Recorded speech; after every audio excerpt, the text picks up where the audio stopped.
I've got all the news stuff up so that I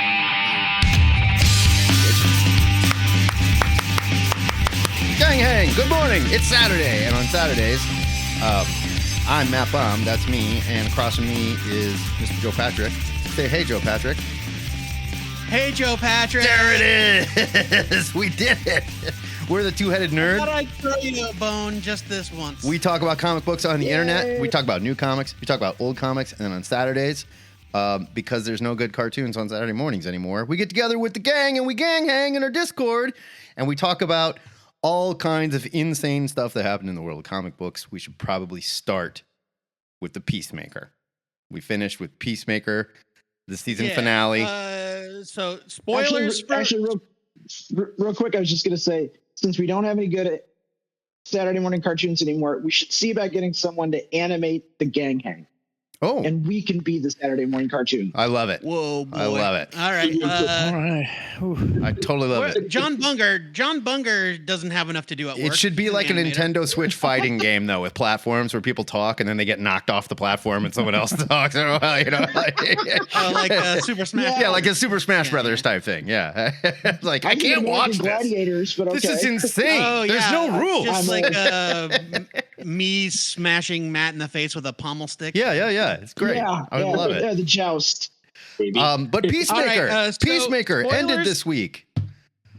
Spoilers ahead for the Peacemaker finale and technically, I guess, the entire season and our theories for what that means going forward. If you have not seen Peacemaker, if you care about spoilers, time to bail. You did it. Because it's happening. They got it. So Dad may not have been a Nazi. I don't know. Yeah. In typical James Gunn fashion, maybe not, but still, there's a whole nuance thing about exactly how much you were contributing or not. I think that I think that if we are to view Augie 2 as the polar opposite of Augie 1 in terms of every other aspect of his personality, right? It makes sense to me that he was not in support of the Nazi regime.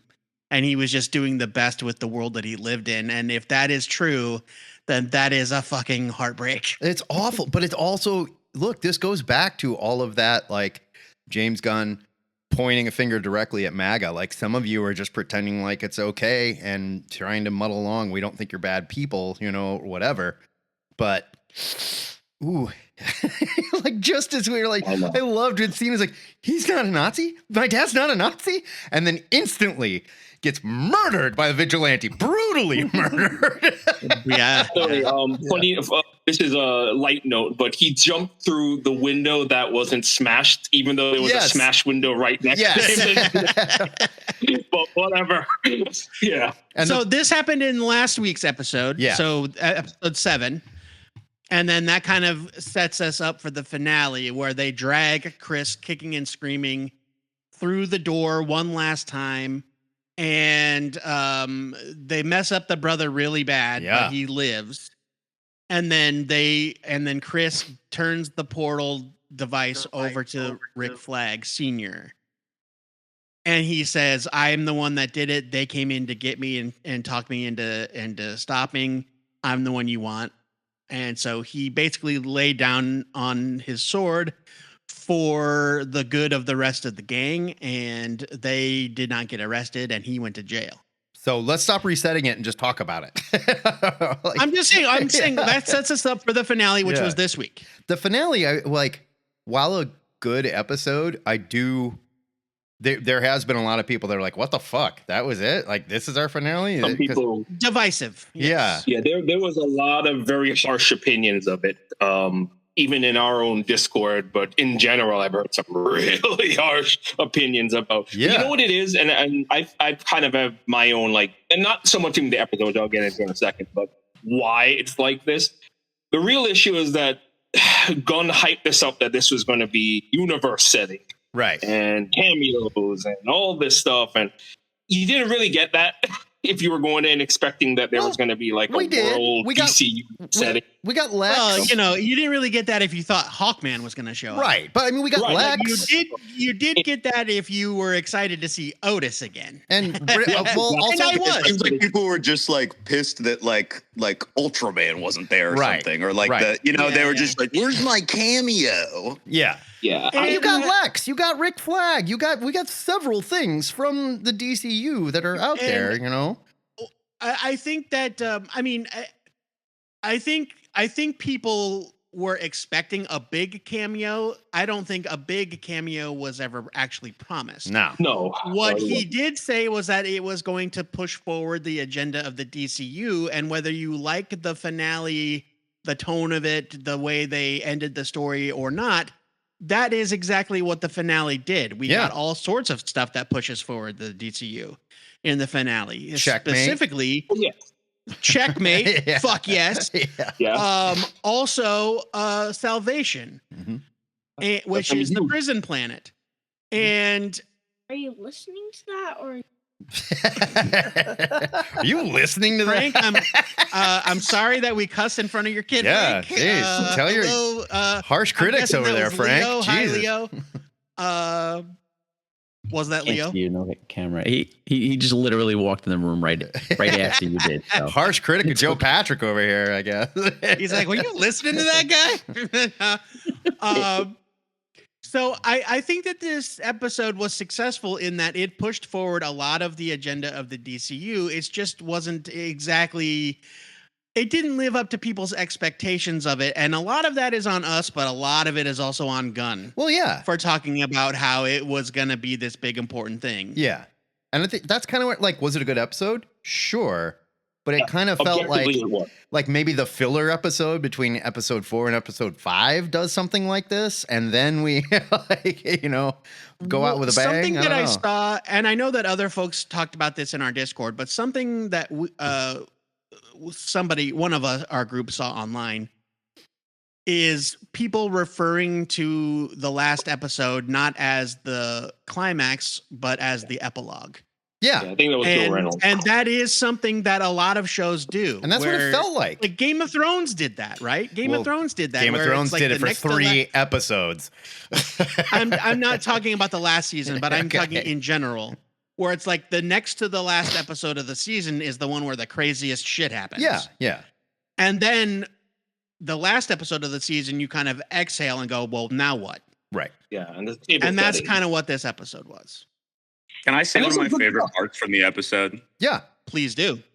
Dude, I loved the montage. I believe it was to the song "You Fucked My Heart in the Ass." My heart in the ass. We were talking about how topical this show is, and this montage of these like higher up guys snorting cocaine, having a great time, doing what's right, working for the billionaires for Lex and everything. Yeah. And then all of these people just like having these horrible emotional times and like just getting wrecked. And like that felt like a hugely topical thing. And I really love what Gunn is doing with the whole universe of just being like, the billionaires are the bad guys. Yeah, he's like, holding a mirror. And I really dig that. And I thought that was a really comedic, fun, and like dark way to put that montage. For sure. Definitely. And kind of what it feels like. Ladies and gentlemen, Zach, our newest Discord superstar. Welcome aboard, Zach. Welcome, Zach. What's up, guys? Stoked to be here. First gang hang coming in strong.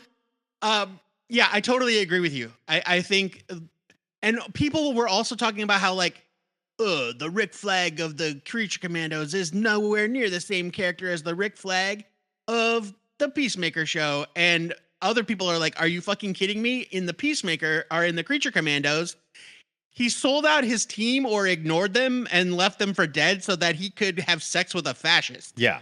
For like 6 episodes. I mean, look, I was on both sides because I said in Discord that I couldn't reconcile them being the same character. But then, hindsight is 2020. When you look back at the original Creature Commandos, and that's when I you were the one that posted that tweet or whatever. And I was just like, I can't really say that's not true because he's shown some very bad decision making in the past. Yeah, I mean, this is another.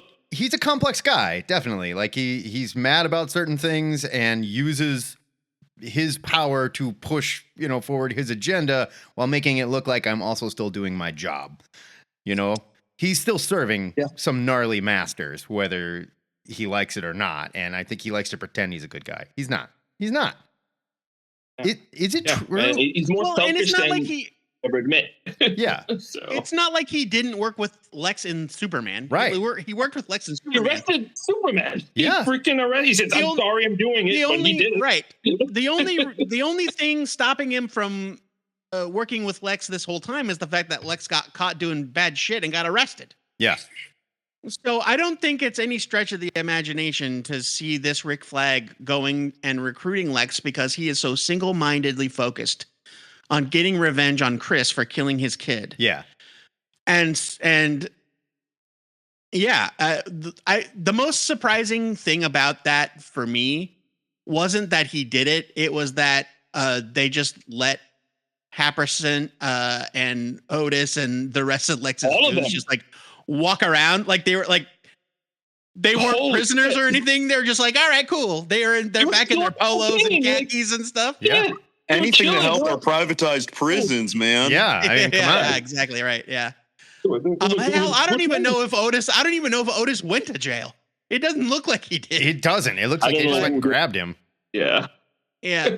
But I don't want to talk the whole time, but I thought it was a good episode. People are also down on the musical montages. Like, I love that shit. I'm sorry. If you're down on a musical montage, then maybe you don't like James Gunn movies because that's what he does for a living. Yeah. Okay. I was about to say, you watch Peacemaker at this stage and you don't realize that is woven into the fabric of this shit by now. It's just like, and I get that his musical taste is a little corny. The same song twice in the episode. They did that in season 1 as well, though. Song. I knew that was going to happen though because they did it in season 1. They did it in season 1 in the same climactic episode. For season 1, they played "Do you want to taste it?" Yeah, as they were popping up freaking possessed humans, butterfly. Yeah. All right, hold on. Brian's got his hand up. Get Brian. in here, Brian. He's the only one playing by the rules. I'm trying to call him now. He won't unmute. Brian. Oh yeah, that was fun. Hey there, Brian. There he is. Sorry. There he is. You couldn't hear my heavy breathing and ranting and raving. Okay. I'm into this. He had to stop and center himself. Yeah, that's. I am spiraling. Okay. I was on board. 7 episodes, lots of crazy stuff. Sure. Good plots. Very little done with Addie and Vigilante. If you go back and look, there are episodes where all they do is literally drive around in cars. True.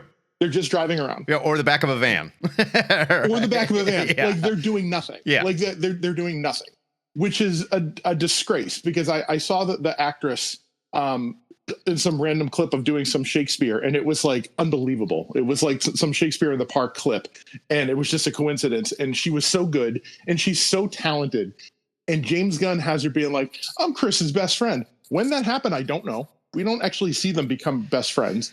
But yes, sure. we do. We kind of, we did. Yeah, that's debatable. In season 1, we see them get close, but the rooftop. There is an implication. You know what? There's a lot of like the 11th Street kid. Like, there's so much like we're a family. It's like I guess like you guys like sure. I'm gonna say that there was the retconning at the beginning of the season.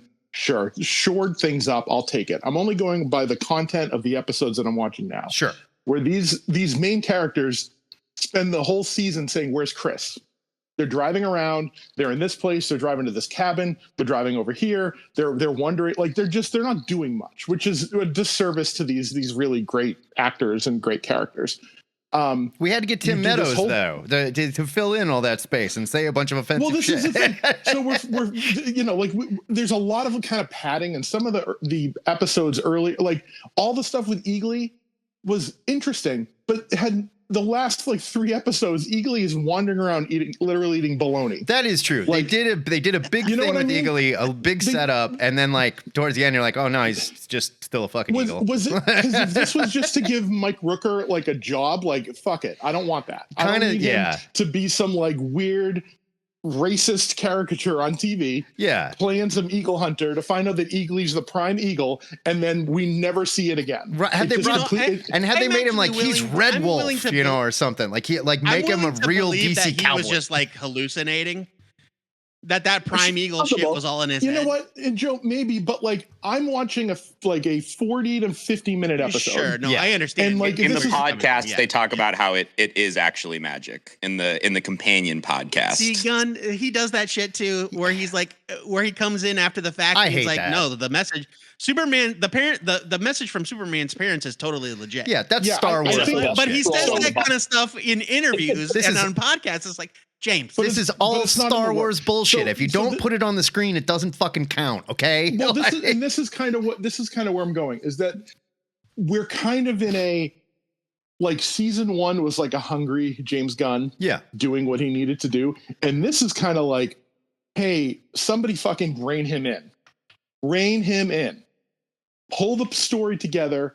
There's a lot of wasted time. There's a lot of meandering. There's a lot of stuff just happening, and like, the Earth X stuff was cool. Like there's good stuff in there, but then there's things like where, like, the last episode, he takes his time with everything. Yeah. But not in like a good way. There, like all the stuff about, oh, that time on the boat didn't mean anything to you, and it's the whole time. And it's a kiss at a Nelson concert. Yeah. Like that's not, it's like what? It's an entire performance. It's a 57-minute episode with 8 minutes of credits, and it's a full 4.5 minutes of screen time is Nelson performing. Like I'm watching Peacemaker, and I get get that plus the very aggressive, fucking my heart in the ass song, which I get is the tone. That's fine. But then the full performance of the band that does the theme song, like, I don't mind it over again in the show. Sure. But like them performing is like, we already saw a long extended music performance. So you're looking at like 8 minutes of screen time and 57 minutes of and it's not even music performances. I mean, Matt, you know what I'm talking about. Yeah. They're pretending. Yes. It's not a montage. Not a live performance. No, it's just them like. It's the Guardians of the Galaxy Christmas special is what it is. They are, right? They're lip syncing to the. They are lip syncing, but what does this have to do with anything? It has nothing to do with anything. And I don't disagree with that at all. Can I respond to this? Yes, but please, it was Zach. also. Bear in mind that it was also like 7 or 8 extra bonus minutes, because those episodes aren't normally 57 minutes long. I mean, sure, but Zach, go ahead. Respond first. I mean, it's an hour block. So if it was 117 minutes or you're looking at like 68 minutes, 72 minutes, sure. But under an hour with all the credits of this is HBO. Totally you can valid. do whatever you want. Totally valid. And the choice to make these things is just mind-boggling. And honestly, I'm looking for some resolution of anything, and they do all these things. Yes. I'll stop in a second. They do all these things. They cram through, and I mean, Addie's conversation with her significant other, where she's like, "Listen, I took a job with my mom to make some extra money. You took a job with Amanda Waller. That's how you phrase taking a job with Amanda Waller, is to make some extra money. That's fucking insane. That's that's not extra money. Right. You fought off alien butterflies. Right. I'm just the Uber driver. It wasn't a paper route. I just drove Jason Voorhees to the camp. I'm just an Uber driver. What do you want? At the club. Like, this you didn't work in your mom's diner. Yeah, it's crazy. It's crazy. It's like, what do we? I agree with that a little bit. So that's what it's all these things. It's like, well, that was such a powerful moment. It's like, yeah, but the words were insane, and not in a good way. It was all right. Zach, respond to this. Zach, go ahead. Please. Okay, all right. So I have a couple things to respond to this, because I totally understand these frustrations. First of all, the Adebayo conversation where she's talking about that, I do think it's important to remember that she's always been Viola Davis's name? Amanda Waller. She's always been Amanda Waller's daughter. So that's the world that she grew up in. Also, we find out that that's clearly a passion of hers, whether she knew it or not. And oftentimes we go, oh, I'm just going to do this for a little bit. And then if it's a passion, she would fight those alien butterflies because she loves doing that. And she's been a part of this world the whole time. So that does feel justified to me. The other thing of all of the counterpoint real quick to that, Zach, is that I do understand that Brian's frustration is with the phrasing. Yes. I took a job with my mom to make ends meet. Right. That just feels like her, which like is a her really bonkers way to characterize. Right. making a Yeah. job You know what? with my- Totally. Yeah. Wait, hold on. Counterpoint to that counterpoint.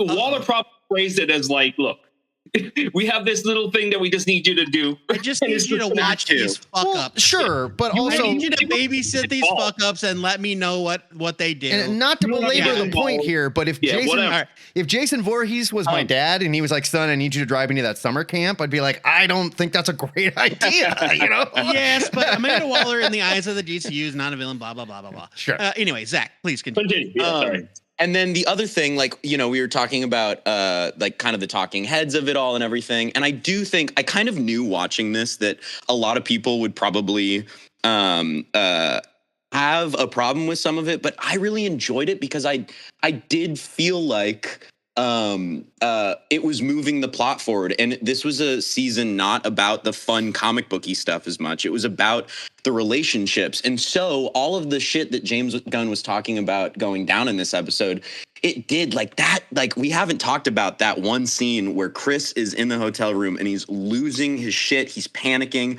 And you see Adebayo like clap her hands and be like, listen to me, look at me. And that whole moment was so interesting, and it kind of goes with the themes of Superman as well, because the reason that I love the Superman movie was because it wasn't just do good for this external sense of morality, do good because, first of all, it's kind of selfish because it makes your soul feel better, and then it makes the people around you, and so it's your actions that make you. And Adebayo being like, look at these actions and look at the sense of redemption and everything, I thought was really wonderful, and I thought that the emotions of this episode were sick. I don't disagree with any of that. I will say, to Brian's credit, I totally agree. Like, you're going to add 6 or 7 more minutes. Hey, you made Judo Master really interesting and compelling a couple episodes ago. Give me a little more of that. And like, what the fuck's going on with this Eagle-Y thing? And by the way, there's no season 3 announced yet. I'm not saying it's not coming, but there's no season 3 announced yet. So I don't know if it's going to go into a movie or be coming. Yeah, this I'm so story. Sorry, what can I say? One more This could be specific the thing. end and then I'll be of this story. No, you don't have to apologize. Let me ask you this, Zach. If this is the end of the Peacemaker story, are you happy? Do you feel like the book is closed and you're good? Well, it's not though. That's the thing, is even if there's no more seasons of Peacemaker, I think that they're setting so much up for the rest of the universe. And clearly this is a preamble to Man of Tomorrow and everything. Sure. And so I'm okay if they continue these plot lines, which I'm sure they will. Peacemaker's, you know, so dear to this DCU and everything.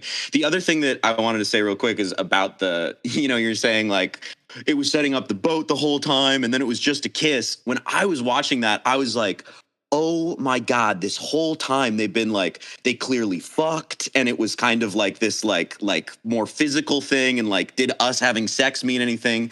And then finding out that it was just a kiss was actually beautiful for me, because it shows how much one kiss with you there. means. Well, I thought that setup and reveal was totally agree cool. with you. That Hold on, let's let Damon talk. Let's let Damon go. Yeah, I was going to say, I wanted to also tack in on that because, look, you know, mileage may vary depending on, you know, how you view it.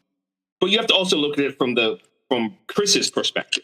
Chris is, for all intents and purposes, stuck in a 16-year-old to 17-year-old body. Remember when we were 16 and 17-year-old and we dated a girl and it was just like one of those things. Maybe you didn't, maybe it was just something that was going on. And you just shared one kiss and then nothing came of it and it bugged you. It bugged you because you didn't know if this was something, was it meant to be? Did, you know, you never followed up on it. Neither of you did. And you hold that for a little while, especially someone emotionally arrested like him. And of course it's going to mean a lot. Because, you know, we talked, Damon, like to that point, we talked about Chris at the beginning of the season where he's numbing himself with sex and drugs. Mm-hmm. And so clearly the meaning of the boat was not that they were physically intimate, like, because Chris can be physically intimate anytime he wants. It's that they shared a moment of genuine human sure. emotion and affection. And also, he's a 13-year-old boy in a man's body. Is this a real thing? Yeah. And and so back to what Zach was saying, like when they revealed that it wasn't really anything more than like they shared a tender moment, I was like, awesome. That's Guys, great. I'm not saying that there's nothing valid about that or a sweet story, and James Gunn does this shit all the time. He did the thing like killing dad just when we find out that dad may not be bad. You know, like he does all that stuff. But I will say, you gave me all these really interesting characters. We got to see the most deadly thing in the DCU so far. 2 vigilantes. They are unstoppably deadly. Like, give me more of that. You know, like finish this eagly shit if you're going to set it up. It shouldn't just be a punchline, you know, and I agree. And Mike, I see you there, and I swear I'm gonna say something very quickly, and then we'll let you talk. Back to what Matt said. He asked Zach if this is the end of the Peacemaker show. Are you satisfied? James Gunn has said, like, well, they don't have any immediate plans to make a Peacemaker season 3. There are definitely immediate plans to follow up all of the plot points raised in this show. Most of the character, or many of the characters, you know, I'm paraphrasing, of course, and Trevor said in the chat, it's going to be a checkmate. I get you, checkmate show. And I think if we get another season of a show starring these characters, it will be checkmate. I agree. Yeah. So this is not going to be the end of the Peacemaker character or the 11th Street Kids or any of that stuff. So I'm saying you thrust him into a checkmate world. It's going to be a totally different story of new characters. We're going to have to argue about who's going to play Director Bones and shit like that. Like, we're going to forget all about all this shit. It's Adebayo's agency. They're not going to like recap. They're not going to like kick all the Then she better have a skull face. All right. That's all I'm saying. All right. Mike, go ahead. Yeah, you stole my first point. I got some quick points. You stole my first point. There's not going to be a Peacemaker season 3. It's going to be a checkmate show. Yeah, I agree. Number 2, I think that the arc for Chris was actually pretty good in this season and over the show. And I think that on reflect, I did agree that the kiss was kind of anticlimactic. Although I think that it was more. I didn't like the Nelson performance of it all. But I did think that where they brought him emotionally, where they brought him emotionally, it's not Nelson's he's fault. showing going from kind of a debaucherous teenager of a character into kind of a positive male masculinity role model. That I think was really cool, and I think that's very James Gunn in 2025. I think that's pretty cool. I did laugh when the big reveal of the boat was like Nelson. I have my whole life I have grown up with Nelson as a punchline. I totally forgot Nelson existed. And I was like, oh my God, I can't believe it's fucking Nelson. I know people that take Nelson very seriously. They still the Dr. Fate freaking fan theories, but that was great too. It's just ain't no Dr. Fate in this episode. Okay, so my third and final point, and this is kind of a meta commentary on the filmmaking part of it. I think that one of the things that made this show suffer, and this happens in a lot of shows, where the creators fall in love with the actors. Yes. And they like the actors so much that they try and give them something to do. Yeah. And I think he went way too far with the 11th Street Kids, and it kind of consumed some of the show. And I think that moving it into a checkmate show would have been cool, but we lost kind of some of that edge of we are going to do zany, grotesque, kind of wild shit from the first season. Action. Think about the first season. And then moving it into this place, I think they should have had some of that, but it was so loaded with the 11th Street Kids. Yeah. And where we missed this incredible arc of what the Nazi world meant for Chris. I think that they undersold that. They didn't play enough with that, and it was just, I don't know. I'm worried about everything going forward with the 11th Street Kids because I think he just loves those actors too much, and it's Adebayo is going to be I like her. I like her too. character. I like I the don't need actress her. a lot. Some But logistical it's like, questions I have in general Yeah. about how one forms their own peacekeeping I agency still have that. right, through like sheer like force of will. Like, at what point do you get recognized by anyone as having any sort of authority or permission? This was our problem. Especially when like the most Bio, powerful Economos, force in and the government LaFleur, is against you. Yeah, this was our problem. And we had those. Those Matt and guys I are had gonna those go questions about the against PAX targets. Institute. Right, the PAX During Institute the from the Peacemaker Cooper con. rank. Yeah, like who And the it's like- fuck do these people work for? But also, the PAX Institute, we're not talking about a basement full of drug money. No. The PAX Institute was a like, gold skyscraper. Right? I mean, it was not made of gold, Matt. It was colored gold. I'm not But saying a solid gold. I just said it was a but the big gold PAX skyscraper. The PAX Institute, we're talking like billions and billions of dollars Yeah. into that. And like, who's funding it? And- It's like the Cobra question. Like, who is funding Cobra? But I Like, mean, where they- does but their they money had come enough, from? But they had enough money. They had enough money behind them that they didn't give no shits if any government was like, "You can't do that." You know, they just did what they An wanted to extended do and office didn't ask any stationary questions cell. or for permission. And but I don't understand how you just like put out a shingle and you're like, it's time for us to be cops, I guess. Yeah. Peacemaker So season equivalent of the 3, FBI. checkmate versus the IRA. Yeah. No, I mean, yeah, Uh, I agree. And like, while I like those characters and like out of bio and shit, and the part of me loves Checkmate. It's like I don't need her running Checkmate, and I don't really understand. Like, We'll if she see. wants to work there, by all means. Is it going to be a government agency? Are they beyond that? Are they a shadow I agency? mean, they're not employees of the government. It so I doesn't don't know seem how like that could it. be, but- Yeah. Yeah. I have my You own. can't get a business loan to start your own thing. Doing a side gig for your mom, Right? You know, like that's not enough. So You have to use blood money, Brian. All right, look, obviously. Listen, I'm gonna drag the Peacemaker talk to a violent Yeah. Let's call stop it. because we spent a half an hour on it. So I know we want to talk about horror comics and we want to allow for some of that. We'll end with horror comics.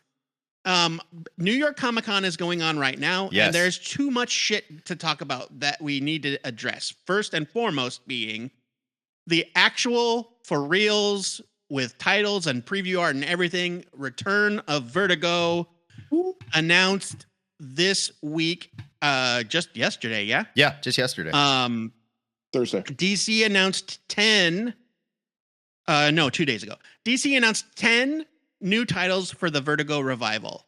And they include a laundry list of everyone's favorite indie creators right now.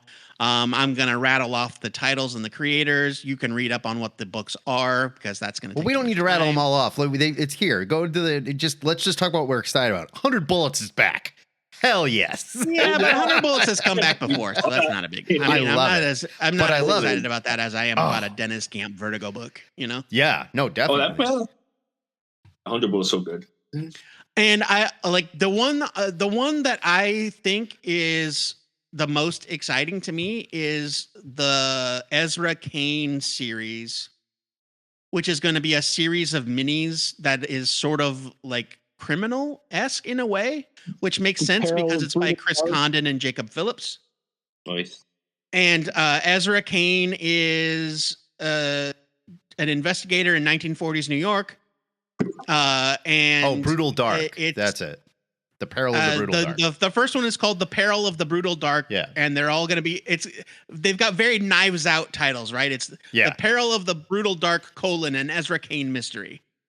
And there might be some like supernatural stuff going on because it's talking about a theft from the gods through a museum heist. And it's very exciting to me.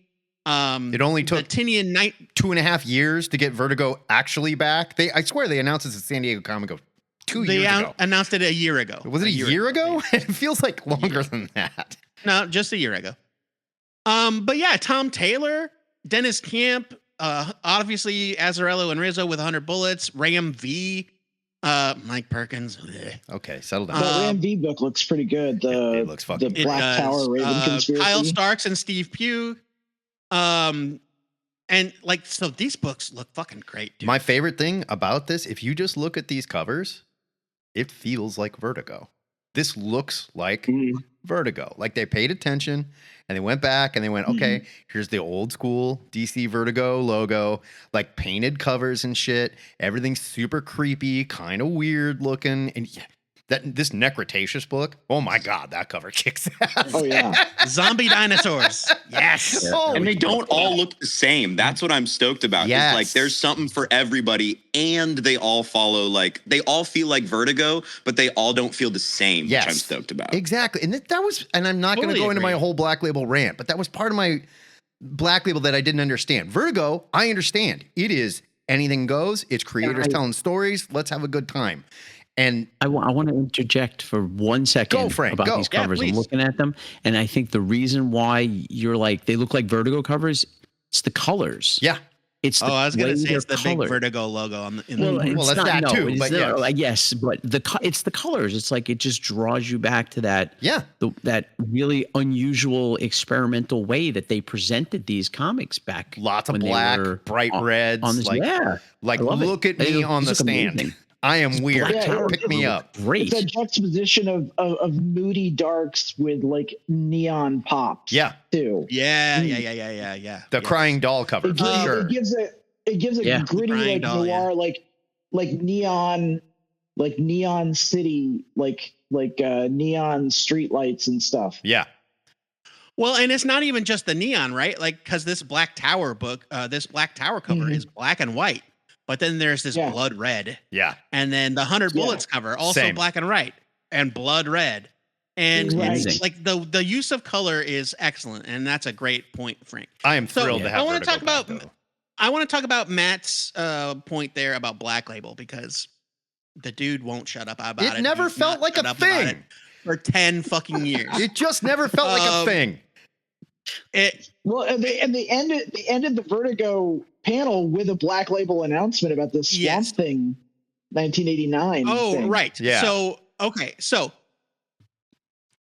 for Matt's peace of mind, here's the division. Black Label will remain in part what it always was from the beginning, a place for creator-driven stories featuring the characters of the DCU, not necessarily set in the DCU. It's the place to see Batman's hog. Got it. Yes, right. Or to what JD was just mentioned, finally finishing Rick Veitch's Swamp Thing story that got cut short because the dude wanted to do a story about Swamp Thing becoming the wood of the cross on which Jesus was crucified. Yeah. I can't imagine why that did not fly in 1989. Okay, but real quick, back up real quick. If that was Alan Moore telling that story, DC would have published the fuck out of it. The only reason they didn't, because it was Rick Veitch, and they were just like, not worth it.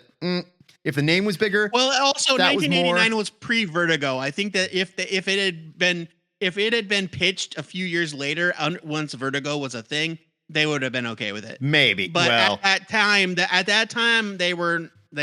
didn't have all that figured out. Sure. If it were more, we would have read that comic. Vertigo, so creator-driven stories featuring DC characters. Vertigo is the home for creator-owned work. Yeah. Black Specifically Label, adult. I hate to break it to Matt, Black Label was just both of them smashed together. Yes. And I don't know why he could never figure that out. It's not that I couldn't figure it out. It makes it feel like a poorly marketed thing. There's nothing behind it. Vertigo, I know what it is. I know exactly what it is. That's a good product. Like when you put out a pain pill or something, like Tylenol, for example, we know it causes shitloads of autism because that's what it does, right? Tylenol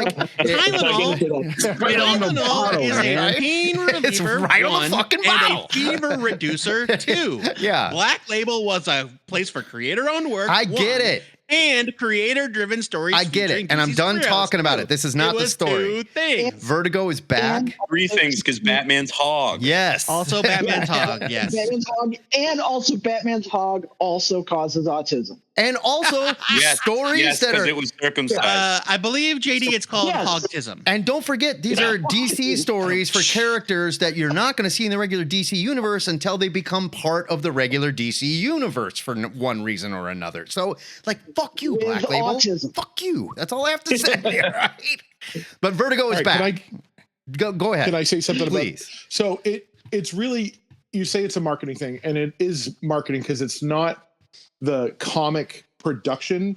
It was Warner Brothers. Yes. Because so Warner Brothers did not like the IP part of it. They didn't, the people above DC, like the owning company, did not like the deal that the people, that the creators were getting to have a Vertigo book, because there's the ownership part. Sure. They wanted the IP. So they had some Warner Brothers paper pusher, vice president of something lady who knows if she still even works at Warner Brothers. And Diane she went Nelson. through it. No, it wasn't. It's someone like you've never heard of. It's some woman who. Sure. It's not like the DC liaison to Warner Brothers. It's a Warner Brothers employee who started, like Jim Lee's boss, basically comes in and starts looking at all the stuff and is like, why are we doing this? Why are we giving a deal to James Tynion for this thing? Why are we giving Azzarello a cut? Like all that stuff. So that's why they shuttered Vertigo, which is surprisingly, it's the HBO Discovery thing. Let's get rid of HBO 100% because it's too highbrow, right? We're going to get rid of the most marketable television brand. We're going to get rid of the most marketable comic brand. And so they had all these projects and they called it Black Label. Yep. And it was like anything that isn't the proper DCU is just that.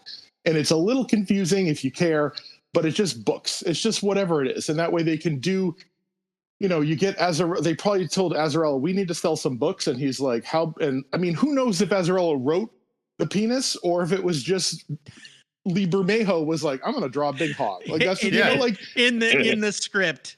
And then I would love to see the script. Enters the frame. But, the silhouette of his dong or something, like who knows what it said. But now Chris Conroy, who is the managing editor over there at DC, he's been at DC since 1997, maybe. He was since the dinosaurs walked the earth. He was an intern. He was a low-level guy. He's now in charge of like everything, and he's the guy you want at the wheel because he is a DC guy, and Vertigo is here, and they've been working on this. I'm sure since the day that it was announced cancellation. He was like, how do we bring this back? Well, and I'll bet when they announced that it was coming back, the only reason we waited as long is because you're probably right. They had to be like, no, this has to be creator owned.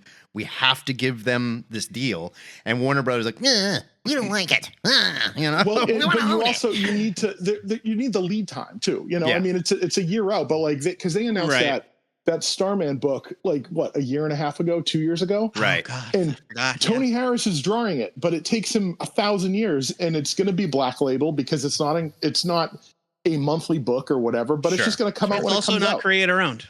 Yeah. Right. And so it's in that, I mean, it's creator participation based on all the rules and the contracts and like, but it's going to come out when it comes out. And if you follow him on Instagram, you can see he's got pages every, I don't know, couple of weeks. There's a new page and you can like a corner of a panel or something, like he's working on it. So these things are, we do have the feeling of like, oh, this book sold well, let's get 30 more out next month. But there's years of lead time. And I think Black Label should only be trades. I think that would be a cool way to consume that. I think it'd be smart for book sales. Graphic novels. Yeah. Yes. It'd be smart for book sales if you want to get in like books.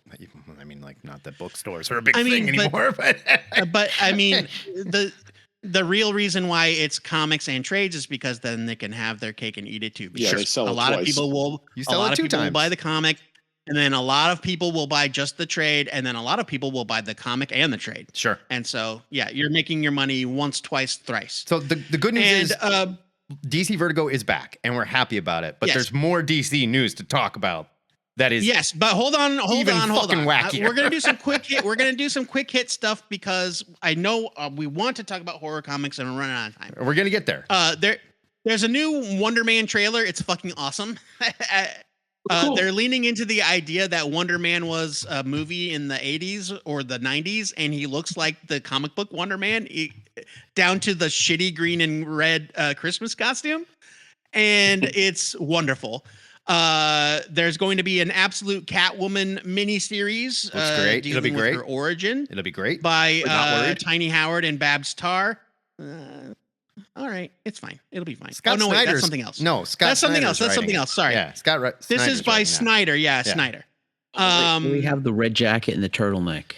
That's no. He's got the red and green, where it's like the W down the chest and the M up the pants. Oh, Yeah, man. this is the that one. Old Frank, school. go watch it. It's so cheesy, Star Trek, like It's 80s great. costume. Like you would love fucking it. Go yes. watch the trailer. It's sorry. Who's Wonder Man? I feel crazy that I don't know who this character is. Yahya Mateen. Wonder Man the is character. a Marvel character. Wonder Man is a Marvel Williams. character. He was created by he was a corrupt or a disgraced businessman who was convinced by Baron Zemo to infiltrate the Avengers in the 60s. And this was in the Silver Age, Avengers number 8 or 9. And so Baron Zemo gave him superpowers, sent him into the Avengers to infiltrate. He had a change of heart. He died saving the Avengers. And they find out years and years later, oops, Wonder Man can't really die because he's been transformed into energy. And that's not how energy works. And so he's this great character, and he became a Hollywood actor. Like in the Marvel comics in the 80s, he was a Hollywood actor. And so there's this whole backstory about Wonder Man, Simon Williams, this superpowered guy who has been in like shitty action movies for decades. Yeah. He was like their Schwarzenegger, kind of. And so now this MCU show coming like out Johnny in Cage. December. Yes. It's like this meta-fictional, like weird thing where Wonder Man is a fictional character, but there is a Simon Williams in the MCU, and he will become the actual Wonder Man, and it's crazy. It's gonna be great. Cool. Right on. And then there was also a big announcement for us Nightfall fans. We're gonna get some Nightfall animated movies. Oh boy. And then Marvel announced a new era of X-Men storytelling, Shadows of Tomorrow. Yeah, and you know what? They look new. What, a new X-Men comic? Yes. Crazy. I know. Are you kidding me? Yeah, I mean they released a pretty cool looking teaser poster by Stefano Caselli, who is very, very good. In the Shadows of Tomorrow, the dream lives on. And then at the bottom it says survival demands unity. And so I think what it sounds like is that they're finally going to be getting past this whole idea that all of the X teams are estranged from one another. I think they're all finally going to come together and be one big happy X family. I'm going to call my shot. They're going to do something in Revelation where they absolutely lose and they have to like turn back because they've already done the time thing. Well, yeah, they're going to turn back. And that's the whole deal. Yeah. They've come right out and said it in this announcement, Matt. They come out and say the X-Men have come back to the present armed with the knowledge of what they have to do to prevent the dark future of the Age of Revelation from taking place. Speaking of which, something kind of like that is going on in DCKO right now. And that leads us, you can read more about Shadows of Tomorrow. There's a whole bunch of bullshit. It doesn't look, it's more Brevoort X-Men. It'll be fine. I barely care. They're repackaging some of the existing books. I feel nothing. Them. They're bringing back Generation X, except it's called Generation X23, which is only sort of clever. Yeah. Blah blah blah. No. Cyclops 5-issue miniseries, whatever. Yeah. But now that leads us to what is perhaps the biggest announcement of New York Comic Con this weekend. Holy shit! And that is that as part of DCKO, a number of characters from other publishers will be appearing in cameos, including Homelander from The Boys, Sub-Zero from Mortal Kombat, Red Sonja, Vampirella. Annabelle. Annabelle the fucking doll from the Conjuring. Joke. I saw this post and I thought it was bullshit. This is not bullshit. This is not bullshit. I don't know how they could possibly have topped Annabelle with a bigger what the fuck than what they had already done, but they did. Sam, the main character from Beneath the Trees Where Nobody Sees. What? Serial killer bear? Yes. Are you serious? Yes. I am crapping you negative. This is 100% real. They are setting it up in pocket universes where these battles are going to take place. Here's what it says. these characters go into pocket universes to train, I believe. And so there's something from DCKO that they're calling bonus levels. Oh my and because they're real leaning into that video game fighting tournament. Well, I mean, Mortal Kombat's been doing this shit forever, where they're like, Spawn was in the last Mortal Kombat. Every new Smash Brothers has a character you're like, what? Solid Snake? Fortnite does this for a living. I'm willing to put folding money that the pocket universes have blue jars of Slurp. And you can because it's just this is the Fortniteification of comic books. Oh this is some Fortnite. This is Fortniteification. Yeah, that's exactly what it is. And so it is. These characters are going into these pocket universes to like prep for their big fights. Oh, Jim, they can't afford Goku. Are you kidding me? No, they don't have. This is Warner Brothers. They don't have that kind of money. No. And so it's bizarre, and I made the joke in the main Nerd News channel. I said somewhere in a dark room in the Javits Center of New York City, where they're holding New York Comic Con, Joshua Williamson is sitting on the floor in the dark, weeping silently. Look, man, and then Mike Hecatron was like, and then Scott Snyder's rubbing cocaine into his gums, going, "All right," and then okay, hold on. Annabelle shows up. Scott Snyder is just doing a Mad Libs, dude. Yeah. Does this sound ridiculous? 100%. Now I'm going to defend it, and Damon's going to agree with me. I guarantee on this, because I'll tell you what. It all comes back to wrestling. This is some wrestling. This all comes back to wrestling, because one of the best things about wrestling when you're watching wrestling is when someone who does not belong there shows up. And I'm talking not a guy who we haven't seen for a while in WWE. I'm talking like most recently on NXT, they're doing a thing with TNA wrestlers have been showing up. Totally different company. No business being there. You cannot believe they're even on your television. Wrestlers, Matt. They're still wrestlers. Don't act like you don't understand this. They're all different wrestling companies that are not employing the same people. So when they show up, it is a thing. And I'm telling you right now, when we get to see Homelander fight Superman, it's going to be fucking awesome. I will also say these are not in the tournament. They're not in the tournament. I'm not saying they're in the tournament. I'm not saying that. When they show up in this comic, when we get Homelander Superman, it's going to be fucking awesome. If they're not in the tournament, then why are they there? What are they there for? Training. I will say that I appreciate. Sorry. Go ahead, Zach. I appreciate that this book is still super. I think this is Joshua Williamson's influence. That it's still heavily furthering the plot of everything happening in All In, and it's not just a hey, let's pause everything so that we can have this fighting tournament, and we're gonna do cameos. So that's why I'm more forgiving of this and kind of excited about this, because it's like we're gonna have fun along the way. Yes. But we are telling this story the whole time, which I think is a win for them. I hope that you're right, Zach, because that's what I want. But in my head, I have a very hard time getting past the cynical thought that they've teamed up these two writers to do this thing. And Joshua Williamson has spent years building up this story leading to the Absolute Universe and all Infinite Frontier and the world of Darkseid and all this. And yes, Scott Snyder is involved, but Scott Snyder, as Brian will point out, and we have discussed many, many times, Scott Snyder is a guy who does things because shit looks cool. Sure. He does not do things because it's a good story. He does things because it's awesome on paper. We've been repeating this over and over. To an extent. But Scott Snyder has been doing nothing but surprising us. Every time we were like, DCKO's stupid. It's going to be so dumb. And then we read the first issue, and we're going to talk about it next week. No spoilers. Everybody came out of DCKO going, oh, man, this fucking rules.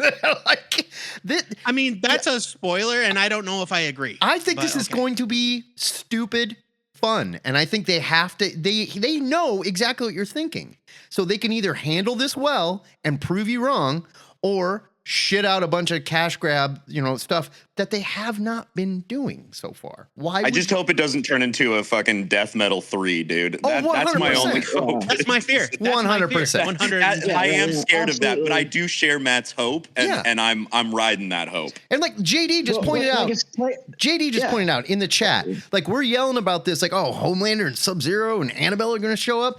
Helverine is joining X-Force over at Marvel, you guys. But Helverine is an actual Marvel character. I don't care, Joe. I don't care. Like, I don't give, like, whatever. Like, that's fine. I'm not saying Helverine is not dumb. I'm saying Helverine is a Marvel character. I agree. If they want to make Helverine an Avenger, they can. I agree. But they're doing something here, regardless of what it is, they're doing something none of us saw coming. It's going to grab headlines. Well, that's true. It's going to get people. I'll give you that one. It's going to get people very excited about comics and the event, and that's what's important. Like I said, like I said in the chat, my horror book that I was going to talk about this week, ironically, is a Scott Snyder book, and it's the last Scott Snyder book I liked before Absolute Batman, which is American Vampire. It was great. American Vampire kicked ass. When it went into space, it lost me. Let's just move on because I can feel we're not gonna be able to. We need to have an hour-long conversation about DCKO. We don't have time for that shit. Yeah. I also think that we're not gonna know until more issues come out. We're not. I agree with that. I'm calling my shot. So let's move on. This is gonna be fun. Comics. Calling my shot. Yeah, fun times. I can't believe that of the two of us, I'm the cynical one in this. I'm telling you. Okay. I picked up the American Vampire compact book. Which, I'm sorry, DC is killing it with those compact books. They are, and they're selling. They're selling like fucking hotcakes. Oh yeah, hell yeah! I mean, I have multiple trades of American Vampire. I picked up that compact book specifically to take on an airplane. Which book? Oh, the American Vampire, the compact book. Yeah. Yeah. American Vampire compact. I picked up two. I picked up. I picked up American Vampire, and then the other one I picked up was Green Lantern Far Sector. That was great too. Right. But we're talking horror comics. I've actually never American Vampire. Yeah, American Vampire is probably my favorite horror comic because all my other ones that I would consider horror comics, I don't think I wouldn't call Hellboy a horror comic. You get out of here with that. It's just a different kind of horror comic. It's superhero horror. Maybe if it is, then it is my all-time favorite because Hellboy is in like my top 3 of all time. I know what you're saying. Like, I know what you're getting at. I won't hear it. It's not a horror comic in the traditional sense. It's superhero horror. It's more like a ghost story or a folklore or a fable kind of thing. I'd say my most recent favorite horror comic is Something is Killing the Children. Something is Killing the Children is 44 issues deep. Let that sink in, okay? They're going on 50 issues. I was doing great. I was all caught up, and then I blinked, and I was 25 issues behind. They're about to hit issue 50, and that book, the quality of that book has never dipped. And this is exactly. And there are like 3 spin-offs that are also they're all very great. deep. They're all great. Is it 2 or 3? 3 now. There's 3 now. There's there's a new one coming out, right? That's the one that's coming. That'll be the 3rd. Yeah. House of Slaughter is the first one. First one. And House of Cutter. That's the new one, I think. Yes, right? That's the new one. Okay, so what's the middle one? So maybe there's just the 2. No, there was a mini series as well. I can't remember what it was now. I'm drawing a complete back. But regardless of that, like this is the shit that we were just talking about that DC Vertigo was missing out on. Right. And they have got to be looking at this. Absolutely. They've got to be looking at this and being like, what are we fucking doing? Oh, my God. Like, this guy's got a Netflix. Speaking of Tynion and Vertigo, Nice House by the Sea coming back. I'm very stoked about that. Yes. That book is like in the same way that when Twilight Zone came out, people were like, hey, what the fuck is this? We haven't gotten storytelling really like this before. Yeah. I feel like that's the same thing that's happening when Nice House on the Lake came out and Nice House by the Sea. Oh my God, Joe. Dude, you gotta check it out. And honestly, you're kind of doing yourself a service not reading it weekly because it's super dense and there's so many characters and it's again a storytelling it's a way of storytelling that is like I haven't really seen before, so heavily going into all the different characters. All right. I got to get on that. And you do. Thank you for that recommendation. Mike, go. Okay. So something is killing the children He is prepared with actual notes. Yes. So something is killing the children is the book that everyone I think should read if they're horror curious. Oh hell yeah! And because I think it is just like across the board one of the most satisfying and easy to read horror comics out on the shelves. I do think that if you want to dive deeper, House of Slaughter ripped. Yeah. Ripped. Yes. It was so good, but it is a really slow burn. There were the 3 books. They've already been released. There's Book of Slaughter, Book of Butcher, and Book of Cutter. Book of Butcher, I think, blew that entire series completely open with their redefinition of what was a monster. I have not read that yet, but I've heard about it. Oh, dude, go get it. Just read it. It is amazing the lore he drops in there, because I think like he perfectly teed it up. And I've said this as this is like my fanboy dream, is that something is killing the children and the whole House of Slaughter kind of vibe would just dovetail so nicely into Tynan's other amazing series, Department of Truth.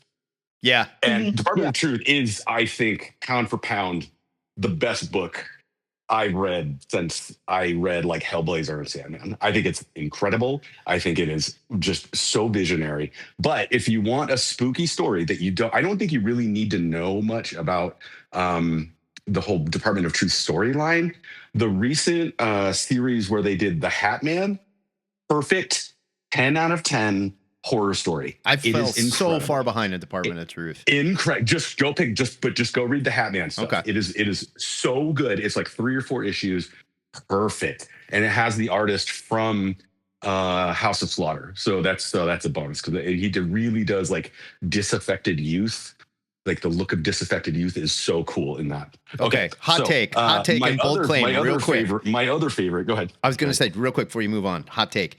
No one's doing horror better than Tinian right now. Absolutely. He's the king, man. Yeah. He's the king. True. Now hold on. He's the king. Thank God he's not on Batman anymore. Well, yes. THN did dub Cullen Bunn the king of independent horror comics. No, we said they were constantly battling. We dubbed Cullen Bunn the king of independent horror comics, and I actually saw when they announced Cullen Bunn's new Ignition Press book this week, Jeremy Hahn referred to him as the king of independent horror comics. They're wrong. And I am taking full credit for that shit. They're wrong. I love Cullen Bunn. They're wrong. Heckatron, keep going.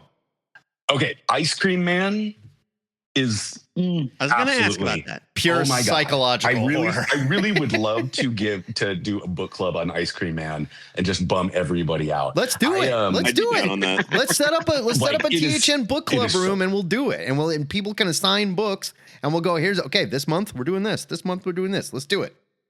Yeah, I will say though, I don't think it would bum people out. I think that Ice Cream Man is this way of like using horror in a very spiritual way to like, because the whole point of Ice Cream Man is everything is one thing. And like through the horror and the catharsis of horror, you're led to a more hopeful look at reality, as at least how I read it. Wow.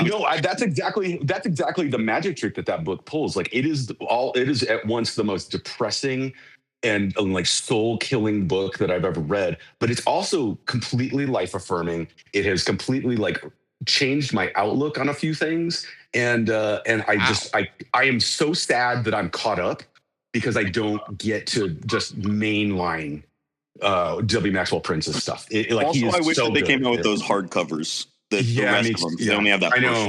I know. I'm like waiting for that third one. I'll say Megatron. It is by far one of my top 5 comic books of all time. Ice Cream Man. You guys. Go ahead. No. Go. You've got more. If you guys are down for a book club, yes, like let's do it. Yes, we're doing it. I just wanted to do a quick aside to point out that one of the best modern horror comic books that I've read recently is Tomb of the Pale Horse, or it's the Tomb series by Ian Mondrick. The true king of indie horror. The true king of indie horror. The self-proclaimed king of indie. Mr. own Ian Mondrick, if you don't know, he has kickstarted, I don't know how many at this point, 100 successful Kickstarter campaigns. Every one of them is a complete and total fucking banger. And the Tomb series, which just wrapped up with its most recent successful Kickstarter, is about the apocalypse as told through 4 vignettes. The music's coming up here, Joe. The music's coming up. And it's so good, you guys. Okay, anyway, I want to give two. Can I give two? I want to give 2 more recommendations for some books that have I'm going to turn off the music. slipped under the radar in the last couple of years. Number 1 is The Rush by Cy Spurrier. It's like Deadwood horror. It is very cool. The dialogue, if you liked Deadwood, the dialogue is impeccable. Oh, this was Vault Comics. So okay, yes, I do remember this. Yes, this is from Vault. Okay. Yeah. So good. So I highly recommend it. The other one is Into the Unbeing by Zach Thompson. Yes. And Hayden Sherman. Good. Oh my God, that book. It is like cosmic horror on a scale. If you like the Area X series, the book series Area X, which was made into the movie Annihilation. Yeah. Into the Unbeing, 1000% is for you. Oh God. Yeah, it's so cool. And Hayden Sherman's art is amazing. Yeah. I think Hayden Sherman is my favorite artist out right now. 18 books a month and does not skip a fucking beat. The person, they are non-binary, so sorry. Yes. Non-misgender. I did not know that, but thank you. No. Yeah, a lot of people do. I try to be good liberals. The one that I will say I will shit talk a little bit. Hyde Street is Ice Cream Man for babies. Yeah, and Hyde Street's fucking stupid, man. It's horror for people who do not like horror. It's stupid. It's like Twilight Zone light is what it is. Yeah. I don't care. Yeah. I don't And care. I am done, so move forth. But you know what it feels like? It feels like Needful Things. Stephen King's Needful Things, if it wasn't as creative. Yeah. That's what it feels like. Yeah. This is great. We've got a bunch of good horror stuff. We'll keep talking horror all October because I feel bad for giving a little short shrift here. But yeah, bring your selections. Let's talk horror next week. There's so much good horror comics out there right now. Next week, we don't have any nerdy finales to talk about. Yeah. New York Comic Con will be long gone. Maybe Joe Patrick will read some of the nice house books, before then. Who knows? Maybe I will. I don't know. I got a whole podcast to prepare for, so we'll see. All right. Those are good. I also want to talk about Grimm. Grimm is fantastic. Stephanie Phillips' book. Grimm is so fucking good. If you loved Buffy, you'll love Grimm. It is great. Stephanie Phillips is one of my favorite comic creators to follow on social media, just because she's got such a awesome following and just watching her. And She's Brian great. Azzarello I really hope that she gets not that she's not getting a lot of big assignments, but like she needs to be a Gail Simone, she needs to get more attention. She will. I think. Okay, I got to get out of here. If you guys want to keep going, keep going. I got to get out of here. So Me too. You guys want to keep talking? Please, by all means. I got a hungry wife I got to take care of. So I'm going to sign off. All right. But next week, more horror comics. I want to hear from you guys. This is Two-Headed Nerd. At least me. Signing off.